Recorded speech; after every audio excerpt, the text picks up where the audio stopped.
Ang fetish ni Mark kapag pumupunta kami sa mga bilihan ng Hindi ko kotse. totoo yan, hindi ko totoo yan. Nagsisiyar siya dito. Ayun na, magsisiyar na po. Basta lahat ng ano po, lahat ng pinupuntahan po namin, nagsisiyar siya.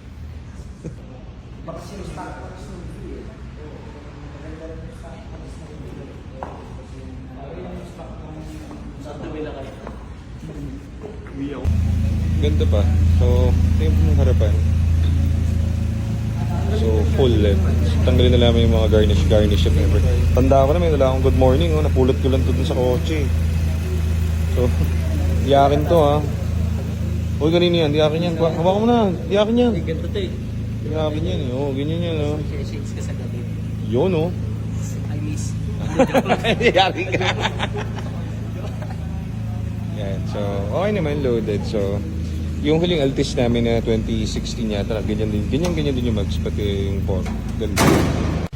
So Mark, pagbili ng kotse, parang ano yan, tuturuan kita, parang pagkakaibigan, kailangan suyuin mo syempre yung owner. Susuyuhin mo.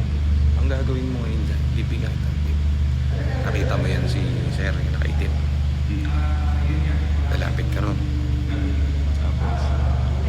Nag-uusap sila, di ba? Yayakapin mo lang na mahigpit. Mark, yayakapin mo na. Tigilan mo, lumayo ka sa akin. Mark, Lumayo ka sa akin. pakinggan mo muna. Hindi mo pa naiintindihan. Pakinggan mo muna. Lumayo ka sa akin. Pagyakap mo, Uuwi na ako. magkakaroon ng awkward silence.